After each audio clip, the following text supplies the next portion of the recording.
જે અલ્લાહના રંગ में રંગાઈ ગયા એ કામયાબ થઈ ગયા. અગર એ સલામ કરીને દાખલ ના થાય એને પાછો પાડો, સલામ કરીને ઘરમાં દાખલ થાય. કિફાલતની જરૂર તો મરિયમ અલૈહિસ્સલામને બી પડેલી. બધાનો ગોલ એક જ છે, જન્નતમાં જવું, જહન્નમથી. દુનિયાની અંદર કરોડો અરબો રૂપિયાની પ્રોપર્ટી બનાવી લેવી એ કામયાબી નથી.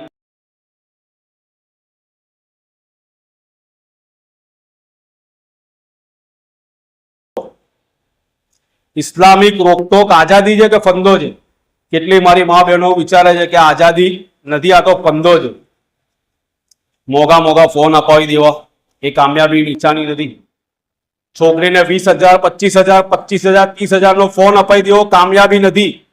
જે જન્નતમાં નાખી દેવામાં આવે અને જહન્નમથી બચાવી લેવામાં આવે એ જ કામયાબ છે.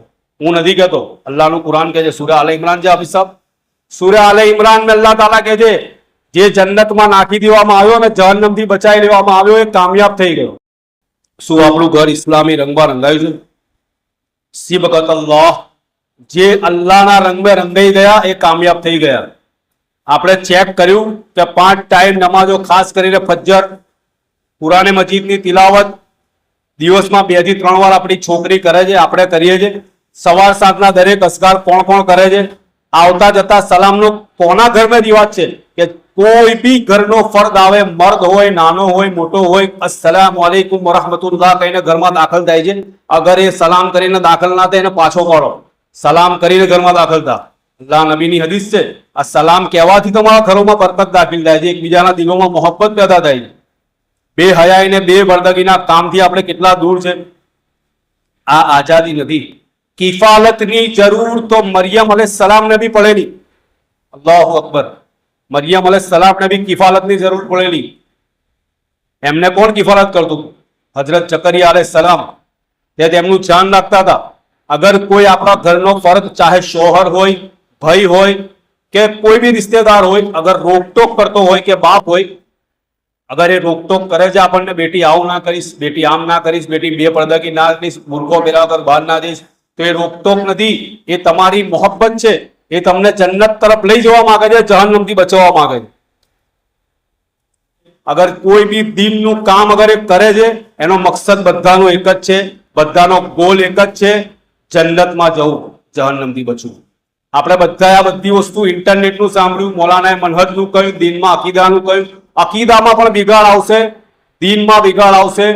અમલથી દૂર થઈશું તો જહન્નમનો રસ્તો છે, અને અમલ પર આવીશું તો ઇન્શાલ્લાહ જન્નતનો રસ્તો છે. તો આપણા બધાનો મકસદ તો એક જ છે કે જન્નતમાં જવું અને જહન્નમથી બચવું. કેમ કે અલ્લાહ તબારક વ તઆલા સૂરા આલે ઇમરાનમાં એ જ કહે છે કે જે જન્નતમાં નાખી દેવામાં આવી, જહન્નમથી બચાવી દેવામાં આવી, એ જ કામયાબ છે. દુનિયાની અંદર કરોડો અરબો રૂપિયાની પ્રોપર્ટી બનાવી લેવી એ કામયાબી નથી. કામયાબી શું છે? જન્નતમાં દાખલ થઈ જવું.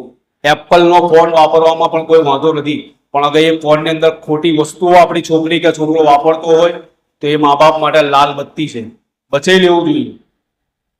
કેટલાય લોકોને દુનિયાનું ઇલ્મ બહુ હોય છે, દુનિયા બાબતમાં બહુ જ હોશિયાર હોય, પણ દીન બાબતમાં 0/0. યઅલમૂના ઝાહિરમ મિનલ હયાતિદ દુનિયા વહુમ અનિલ આખિરતિ હુમ ગાફિલૂન. મારા અમુક બંદાને બંદી એવા છે જેમને દુનિયાનું ઇલ્મ તો બહુ છે, પરંતુ દીનનું કોઈ નોલેજ નથી, ઇન્ટરેસ્ટ જ નથી દીનમાં. અલ્લાહ રસૂલ સલ્લલ્લાહુ અલૈહિ વસલ્લમની એક અવાજ પર લબ્બેક કહેવું મોમિન અને મોમિનાની નિશાની છે. યાદ કરો એ મંજરને જ્યારે જુલેબીબ રદિયલ્લાહુ તાલા અન્હાને શાદી વિશે નબી સલ્લલ્લાહુ અલૈહિ વસલ્લમે કહ્યું. જુલેબીબ રદિયલ્લાહુ તાલા અન્હા બિચારા કારિયા કલુટા સહાબી, ચહેરા પર ચેચકના દાગ હતા કે અલ્લાહ રસૂલ મારી જોડે કોણ શાદી કરશે? નબી કરીમ સલ્લલ્લાહુ અલૈહિ વસલ્લમે રિશ્તો પહોંચાડ્યો એક અંસારી સહાબાને. એ તો ખુશ થઈ ગયા, એમને એવું લાગ્યું કે નબીનો રિશ્તો છે, પણ નબીએ કહ્યું કે ના, જુલેબીબનો રિશ્તો છે. જુલેબીબની સાથે તમારી દીકરીની શાદી કરવાની. મશવરોની તલબ કરી કે હું મારા વાઇફ જોડે મશવરો કરી લઉં. બેવ મિયા બીબીએ ના પાડી દીધી કે આટલા સારા સારા રિશ્તા આવે છે ને તઈ કેમ જુલેબીબ જોડે? જુલેબીબને ઓળખતા હતા કે કારિયા કલુટા છે, બિચારા ગરીબ છે, ચહેરા પર ચેચક છે, પણ અલ્લાહ ને અલ્લાહ રસૂલની નજર મેં તકવો મેન છે, દીનદારી મેન છે. અત્યારના જ માહોલની જેમ નહીં કે રૂપિયા પૈસા જોઈને સગાઈ કરી. સુબહાનલ્લાહ વ બિહમદી. દીનને પહેલો બેઝ બનાવતા હતા એ લોકો.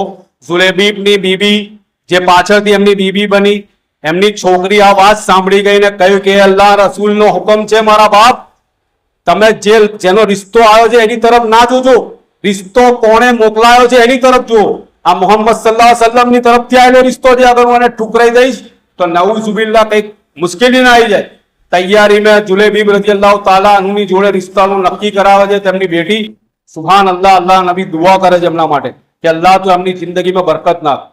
સહાબા ગવાહ છે કે એમની આ વાત ઇતાઅતે રસૂલની ફરમાબરદારીની વાત પરથી તૈયારીમાં અલ્હમ્દુલિલ્લાહ શાદી થઈ ગઈ અને દુઆની બરકત એટલી થઈ કે અલ્હમ્દુલિલ્લાહ એ શહીદ થઈ ગયા. જુલેબીબ રઝિયલ્લાહુ તાલા અન્હુ તો શહીદ થઈ ગયા, પરંતુ તેમની બીવી બેવા ઓરતોમાં સૌથી વધારે સદકો કરનારી ઓરતનો શુમાર થઈ ગઈ.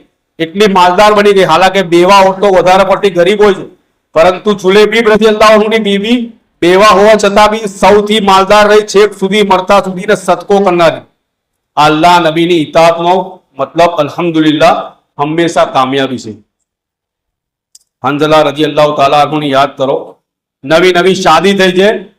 અલ્લાહ નબીને એક હુકમ આવ્યો, હંઝલા રઝિયલ્લાહુ તાલા ઘરની બહાર દોડી ગયા. નવી શાદી થઈ છે. કોને ઉમંગ ના હોય, કોને ઉત્સાહ ના હોય? હંઝલા રઝિયલ્લાહુ તાલા અન્હુ કહે છે અગર હું થોડું બી લેટ કરીશ તો જંગમાંથી મને પાછો પાડવામાં ના આવે. દોડ પાડે છે ઘરની બહાર. ગુસલ બી નથી કરતા. નવી શાદી થઈ છે, ગુસલ બાકી છે. ગુસલ કર્યા વગર ઘરની બહાર દોડ પાડે છે હંઝલા રઝિયલ્લાહુ તાલા અન્હુ, એટલે શહીદ થઈ જાય. કેટલી વાર ભાઈ જુઓ છે કે હંઝલા રઝિયલ્લાહુ તાલાની બોડી, એમની લાશ દેખાતી નથી. નબી સલ્લલ્લાહુ અલૈહિ વસલ્લમ ફરમાવે છે કે હંઝલા રઝિયલ્લાહુ તાલા કોકે ઉચકી લીધા છે, અને બીજું કોઈ નહીં પણ મલાઈકા છે, ફરિશ્તા છે. એટલે એમનું નામ પડ્યું ગસીલુલ મલાઈકા, ફરિશ્તાઓએ ગુસલ આલનારા સહાબી. સુભાનઅલ્લાહ.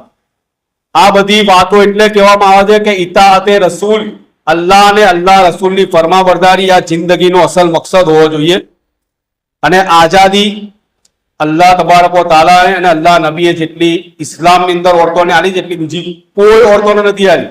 જાહિરમાં તમને એવું લગાડે છે શૈતાન અને અત્યારના લોકો કે તમે આઝાદ છો, ફંદા में છો, આઝાદ નથી, પરંતુ હકીકતે નથી.